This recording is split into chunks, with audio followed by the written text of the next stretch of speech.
আসসালামু আলাইকুম রহমতুল্লাহ। Unit technology ওয়ার্ল্ডের পক্ষ থেকে আপনাদের সকলকে স্বাগতম। আশা করি আপনারা সকলে ভালো আছেন।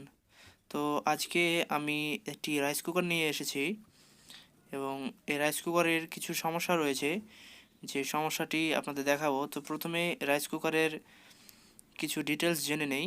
যেমন এই রাইস কুকারটি 220 ভোল্ট, 50 হার্জ এবং 1000 ওয়াটের এই রাইস কুকারের কয়েল। আর এর রাইস কুকারের সমস্যা হচ্ছে, দেখুন এখানে যে ইনপুট পিন রয়েছে সেটি সম্পূর্ণভাবে ভেঙে গিয়েছে, কারণ পুরনো হয়ে যাওয়ার ফলে প্লাস্টিক ছিল এবং অতিরিক্ত হিটিংয়ের ফলে সম্পূর্ণ ভেঙে গিয়েছে এবং নষ্ট হয়েছে। এটি নতুন লাগাতে হবে। এবং এর যে প্রধান সমস্যা সেটি হচ্ছে যে ভাত রান্না হওয়ার আগেই সুইচ পড়ে যাচ্ছে, মানে কুক থেকে ওয়ার্মে চলে আসছে।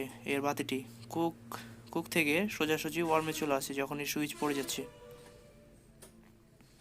সুইচ অ্যাক্টিভ থাকছে না, একটা নির্দিষ্ট যে সময় আছে, নির্দিষ্ট টেম্পারেচার, সেই অবধি যেতে পারছে না, আগেই সুইচটি ট্রিপ করছে।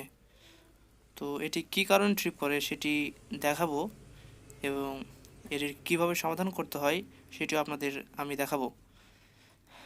তো প্রধানত যেই কারণে কয়েলটি অ্যাক্টিভ থাকে সেটির প্রধান কারণ হচ্ছে যে আপনারা কয়েলের মিডিলে দেখতে পাবেন যে একটি থার্মাল সুইচ থাকে সবসময়, থার্মাল ম্যাগনেট, যাকে আমরা সহজ ভাষায় ম্যাগনেট সুইচ বলি। এই যে দেখুন, এটিকে আমরা ম্যাগনেট সুইচও বলে থাকি। এটির কাজ হচ্ছে টেম্পারেচার চেঞ্জ করা এবং এর নির্দিষ্ট টেম্পারেচার লিমিট দেওয়া আছে 100 ডিগ্রির ওপর। সেই 100 ডিগ্রির ওপর গেলেই এটি ট্রিপ করে দেয় এবং ভাত যখন হয়ে যায় তখন এটি বুঝতে পারে যে ভাত হয়ে গিয়েছে, এখন আমাকে ট্রিপ করতে হবে। তো এটা যখন নষ্ট হয়ে যায় তখন আসলে তাপমাত্রাকে সেন্স করতে পারে না, আর ঠিক তখনই এটি ট্রিপ করে যায় বারে বার, কারণ সেই ফিক্সড তাপমাত্রা পৌঁছানোর আগেই এটি ট্রিপ করে যায়, ম্যাগনেট দুর্বল হয়ে যায় যখন। তো এটি আমরা খুলে ফেলেছি এবং এর জায়গায় আমরা নতুন ম্যাগনেট বা থার্মাল সুইচ ব্যবহার করব। আমার কাছে একটি চাইনিজ নতুন ম্যাগনেট রয়েছে এটি। তো ম্যাগনেটটি আমি লাগিয়ে নেব।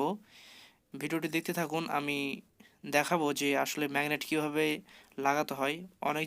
অনেকে আছে যে ম্যাগনেট লাগানোর সময় অনেক ঝামেলায় পড়ে, কারণ ম্যাগনেটটিকে লক করতে পারে না ভালোভাবে, ম্যাগনেটটি লুজ থাকে, ম্যাগনেট ঘুরে বেড়ায়। তো এটি কিভাবে এর সলিউশন পাবেন সেটি আমি ম্যাগনেটটি লাগিয়ে দেখাবো। তো ভিডিওটি দেখতে থাকুন।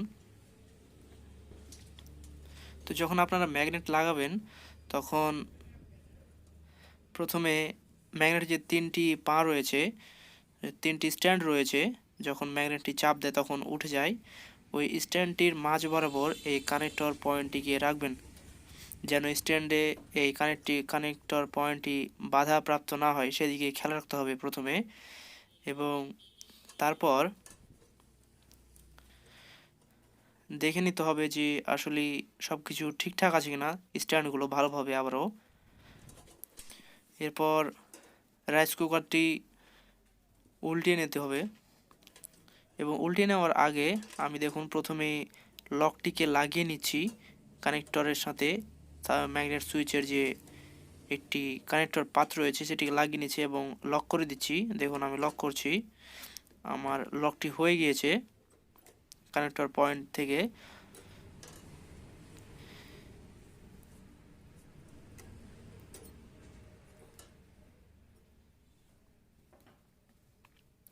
এবার এখানে লক এবং ম্যাগনেট সুইচের এখানে দুইটি লক আছে, যে লকগুলো কয়েলের ওপরে উঠাতে হবে। তো লক করার পূর্বে আপনি একটি ফ্ল্যাট ড্রাইভার নিন এবং ওই লকগুলোকে টেনে ওপরে নিয়ে আসুন। প্রথমে আপনাকে এদিক থেকে ভিতর থেকে আঙ্গুল দিয়ে চেপে রাখতে হবে, সেই ম্যাগনেট সুইচটিকে শক্ত করে ওপর দিকে চেপে রাখতে হবে যেন লুজ না থাকে। এবং তারপর একটি ফ্ল্যাট ড্রাইভার নিয়ে সে লকগুলোকে ভালোভাবে ঘুরিয়ে কয়েলের ওপরে নিয়ে চলে আসুন, আস্তে আস্তে নিয়ে চলে আসুন। আর খেয়াল রাখবেন যেন ম্যাগনেট সুইচের ভেতরের যে টিনগুলো আছে সেগুলো স্প্রিংয়ের সাথে যেন না লেগে থাকে, তাহলে কিন্তু স্প্রিংটি ফ্লেক্সিবল থাকবে না, স্প্রিংটি কাজ করবে না, সেদিক খেয়াল রাখতে হবে। তো দেখুন কয়েলের ওপরে সেই লকের প্রথম টিনটি চলে এসেছে। দেখুন যে কয়েলের ওপরে টিনটি রয়েছে সেটি চলে এসেছে। অনুরূপভাবেই আমি দ্বিতীয় যে লকটি আছে সেটিকেও এবার সেই কয়েলের ওপরে নিয়ে আসবো এবং লক করব ম্যাগনেট সুইচটিকে। আবারও ফ্ল্যাট ড্রাইভার ব্যবহার করে ফ্ল্যাট ড্রাইভারটিকে ঘুরিয়ে সেই লকটিকে ওপরে নিয়ে চলে এসেছি। দেখুন এটিও ওপরে উঠে গিয়েছে। সব কিছু ভালোভাবে আমি আবারও লক করব এবং লক করে দেওয়ার পর এবার আমি আঙুলটিকে ছেড়ে দেবো ভেতর থেকে, এবং ছেড়ে দেওয়ার পর আমি ম্যাগনেট সুইচটিকে ঘুরিয়ে বা নাড়িয়ে ভালোভাবে দেখব যে কোথাও কোনো লুজ রয়েছে কিনা। তো আমি দেখে নিয়েছি কোনো লুজ নেই। এবং এরপর ম্যাগনেট সুইচটিকে চাপ দিন। চাপ দেওয়ার পর যে সুইচ রয়েছে সেই সুইচটিকে টিপুন এবং দেখুন যে ম্যাগনেট কাজ করছে কিনা, ম্যাগনেটটি ধরে রাখতে পারছে কিনা সেই কানেক্টর পয়েন্ট থেকে। দেখুন আমি যখন চাপছি এবং সুইচ অন করছি তখন ধরে রাখছে এবং ছাড়ার পরও ছেড়ে দিচ্ছে, ঠিক রয়েছে। তো এইবার ম্যাগনেট সুইচ ভিড়ানোর পর দেখতে পাচ্ছেন এখানে দুইটা কানেকশন পয়েন্ট রয়েছে, সিরিজে কানেকশন রয়েছে, যেখানে সিরিজে কানেকশন থাকে কয়েলের। তো কানেকশন পয়েন্টের ওখানে যখন কানেক্ট হয় তখন স্পার্ক হয় এবং স্পার্ক হয়ে কালো ময়লা জমে, কালো ধরনের একটি ইনসুলেশন জমে। সো সেই কানেকশন পয়েন্টটিকে আমি ভালোভাবে ঘষে নেব। ঘষে নেওয়ার পর কানেকশন পয়েন্টটিকে ভালোভাবে ক্লিন করব যেন কানেকশন পয়েন্টটি ভালোভাবে কানেক্টেড থাকে, কোনো ইনসুলেটেড না থাকে, সেদিকে খেয়াল রাখবো। আমি সেদিক কমপ্লিট করে ফেলেছি। এবার আসি ইনপুট প্লাগের দিকে। তো ইনপুট প্লাগ লাগানোর আগে আমি প্রথমে ফিউজটিকে চেক করব যে আসলে প্রথমে কয়েলে 220 ভোল্ট ইনপুট হওয়ার পর একটি সোজা যায় কয়েলে, তো সেখানে একটি ফিউজ লাগানো থাকে। প্রথমে আমরা মাল্টিমিটার দিয়ে ফিউজটিকে চেক করব।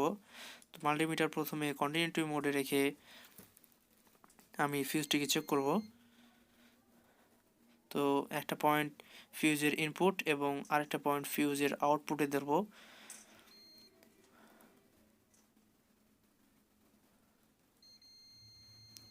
ধরার পর দেখুন বিপ দিচ্ছে এবং আমার মিটারের কন্টিনিউটি যে লাল বাতি রয়েছে সেটি জ্বলছে।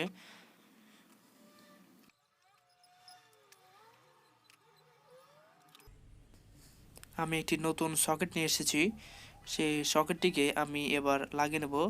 তো সকেটের তিনটে পিন আছে, একটি হচ্ছে নিউট্রাল, একটি লাইন এবং একটি গ্রাউন্ড। তো এটিকে আমি ভালোভাবে ফিটিং করে নেব। তো ভিডিওটি দেখতে থাকুন।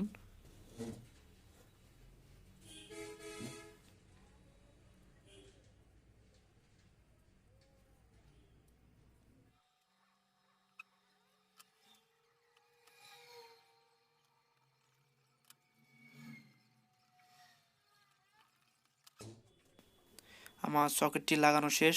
দেখুন যেখানে যেখানে কানেকশন ছিল আমি সেখানে কানেকশন করে দিয়েছি। গ্রাউন্ডের আর্থিংয়ের যে তার ছিল সেটিও কানেক্টেড রেখে দিয়েছি।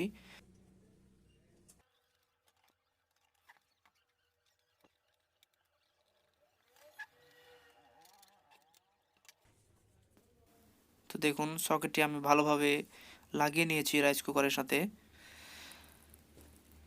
তো এবার যেহেতু আমার সব কাজ কমপ্লিট, সেহেতু আমি এবার টেস্ট করে দেখব, আমার টপ কভারটি লাগানোর আগে টেস্ট করে দেখব যে আসলে সব কিছু ঠিক আছে কিনা, কয়েলে কানেকশন যাচ্ছে এবং কয়েল হিট হচ্ছে কিনা সেটি এবার টেস্ট করে দেখব।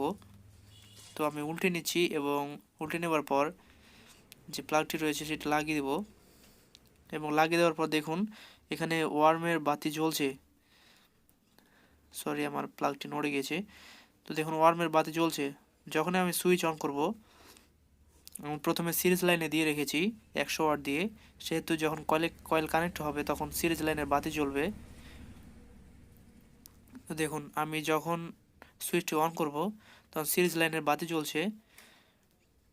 কারণ কয়েলটি 1000 ওয়াট আর আমি 100 ওয়াটের সিরিজ লাইনে চালাচ্ছি, সেই জন্য সিরিজ লাইনটি সম্পূর্ণভাবে জ্বলে উঠবে। তো প্রাথমিক টেস্ট সিরিজ লাইন দিয়ে করতে হয়।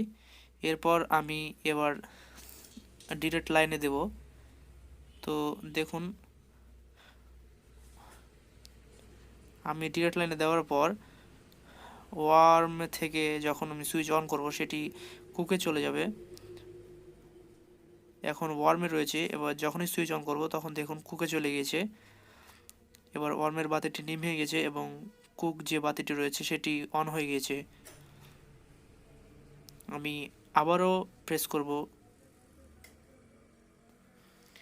তো কুকের বাতি ঠিক রয়েছে। আমি এবার কয়েলে হাত দিয়ে কয়েলটি দেখব যে ভালোভাবে হিট হচ্ছে কিনা। তো এসব কাজ করার আগে অবশ্যই আপনাকে দক্ষ হতে হবে এর বিষয়ে, না হলে এসব কাজে হাত দিবেন না।